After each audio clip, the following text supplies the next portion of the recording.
Bepushtlikning sababi faqatgina ovulyatsiyada emas, ovulyatsiya bo'ldi, homiladorlik kuzatiladi degani emas. Biz bu yerda hozir bachadon naylari o'tkazuvchanligini ham unutmasligimiz kerak. Chunki bachadon naylari yopiq bo'lsa, spayka, chandiqlanishlar bo'lsa, gidrosalpingiz, bachadonda suv yig'ilishlari, sakta salpingizlar bo'ladigan bo'lsa, spermatozoid tuxum hujayralari bilan qo'shila olmaydi.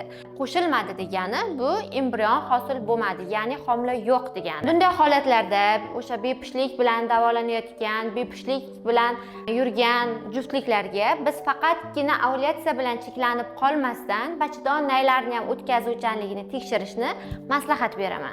Shu uchun ham homilador bo'lmayotganlarga har doim aytaman, keling, bachadon naylaringizni o'tkazuvchanlikni ko'raylik deb maslahat beraman.